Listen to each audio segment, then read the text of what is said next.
अंतिम दर्शन। चारों ओर विषैली गंध फैली थी। भिड्ढ मुंह ढके सारा मंजर चुपचाप देख और सुन रही थी, परंतु कह कोई कुछ नहीं रहा था। बस एक दूसरे को शांत नजरों से देखे जा रहा था।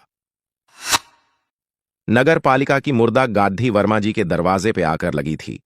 किसी ने वर्मा जी की पत्नी के मरने की खबर नगर पालिका को कर रखी थी शायद, लेकिन वर्मा जी थे जो मान ही नहीं रहे थे और न ही स्ट्रेचर बॉय को अंदर कमरे में जाने दे रहे थे जहां उनकी पत्नी का पार्थिव शरीर पड़ रहा था।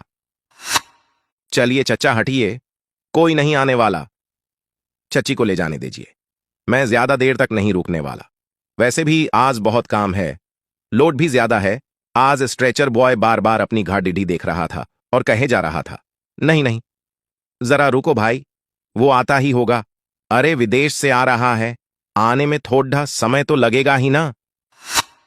उसके रूखे व्यवहार के बावजूद वर्मा जी विनम्रतापूर्वक स्ट्रेचर बॉय से विनती कर रहे थे, थोड़ी देर और रुक जाओ, साथ में बेटी और बच्चे भी हैं, कम से कम उन्हें अपनी मां के अंतिम दर्शन तो कर लेने दो, आखिर तुम भी किसी के बेटे हो।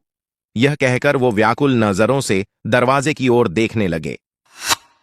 वो बार बार दरवाजे की तरफ दौड़ कर जाते और लौटकर भीतर कमरे में पड़ी अपनी मृत पत्नी के पार्थिव शरीर से लिपट कर रोने लगते। देखो अभी तक नहीं आए सब। तुम्हें बहुत विश्वास था, कुछ हो जाए तुम्हारी बेटी तुम्हें नहीं छोड़ सकती। एक ना एक दिन तो मेरे पास आएगी ही। आखिर कब तक अपनी मां से दूर रहेगी? बेटी को पढ़ाने लिखाने के लिए तुमने तो अपने सारे जेवर तक बेच दिए। पर देखो, तुम्हारे जीते जी तो नहीं आई वो। तुम्हारे मरने की खबर सुनकर भी लगता नहीं कि वो आ रही। वो अपने बेटे और बेटी का विगत 2 दिन से इंतजार कर रहे थे, लेकिन अभी तक वो लोग आए नहीं थे।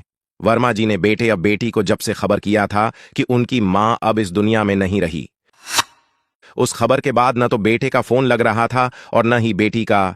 दोनों के फोन लगातार स्विच ऑफ बता रहे थे। हालांकि मां के मरने की खबर सुनकर बेटे ने कहा था कि वह टिकट लेकर आज शाम ही निकलता हूं, कल सुबह तक आ जाऊंगा, बहू और रास्ते में दीदी भी साथ होगी। लेकिन अब तक नहीं आया था। 3 दिन हो गए, अब तक तो आ जाना चाहिए था उसे और छोटी को। आखिर कब तक पत्नी के पार्थिव शरीर को इस तरह रोके रखे रहे? उनकी आत्मा बच्चों को सोच तड़प रही थी।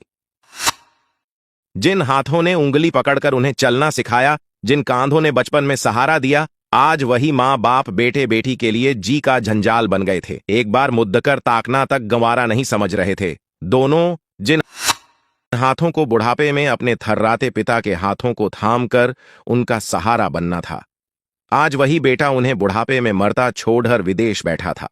और बेटी की तो क्या कहें।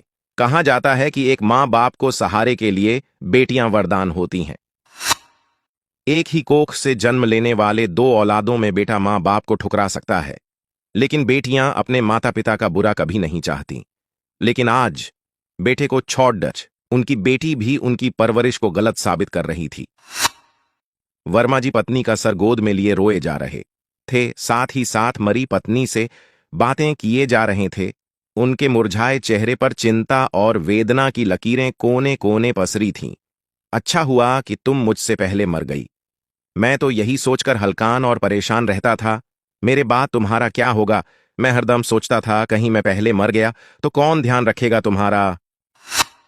अब कम से कम तुम्हारी चिंता तो नहीं रहेगी मुझे। फिर मेरा क्या है, मैं तो यूं भी जिंदा होकर भी लाश ही हूं, और मुझे लाश बनाया है तुम्हारी अंधी ममता ने, तुम्हारे निश्चल एवं निस्वार्थ प्रेम ने, जिसका आज किश्त भर रहा हूं मैं, कहकर पत्नी को सीने लगा रोने लगे। तभी स्ट्रेचर बॉय की आवाज ने उनका ध्यान भंग किया। स्ट्रेचर बॉय लगभग खिसियाहट भरे लहजे में कहने लगा, हटिए भी चाचा, अब ले जाने दीजिए। कोई नहीं आएगा, मुझे ही अपना बेटा समझो और चच्ची को ले जाने दो। वर्मा जी ने भी मानो नियति से हार मान लिया हो, जैसे उनके न करते करते भी स्ट्रेचर बॉय कमरे में घुस गया। लेकिन अगले ही पल आश्चर्य से उसकी कदमें पीछे हो गई। बिस्तर पर एक नहीं 2 मृत शरीर पड़ रहे थे। सड़ी सिकुदी 2 लाश, जिसकी नजरें खिड़की से जाने किसको तक रही थीं। एक वर्मा जी की पत्नी की, दूसरी उनकी खुद की। यह देख स्ट्रेचर बॉय की नजरें वर्मा जी को ढूंढ रही थी, लेकिन वो कहीं नहीं थे। सच जान और सोच, स्ट्रेचर बॉय की रूह कांप गई कि वो इतनी देर से वर्मा जी नहीं बल्कि उनकी आत्मा से बातें किए जा रहा था। इतनी देर वर्मा जी की आत्मा ने उसका रास्ता रोक रखा था। दूसरी तरफ बूढ़े माँ बाप को उनके जवान बच्चों के इस तरह मरता छोड़ जाने से पूरे मोहल्ले की आंखें दर्द से छलछला रही थीं। सबकी आंखें नम थीं। हाँ, ये अलग बात थी जो किसी ने लाश को छुआ तक नहीं था और न ही उन दोनों के अंतिम स्नान और कर्म की जहमत उठाने की कोशिश की थी। अकेला स्ट्रेचर बॉय वेदना में डूबा अपना कर्म कर रहा था। आज वो मुर्दों की बस्ती से 2 मुर्दे साथ ले जा रहा था, श्राद्ध कर्म करने के लिए, क्योंकि और कुछ न सही वर्मा जी का अंतिम दर्शन तो सिर्फ उसने ही किया था, फिर चाहे उनकी आत्मा ही सही। दोनों की लाश जलाते स्ट्रेचर बॉय मन ही मन सोच रहा था कि कैसे अभागे माता पिता हैं दोनों।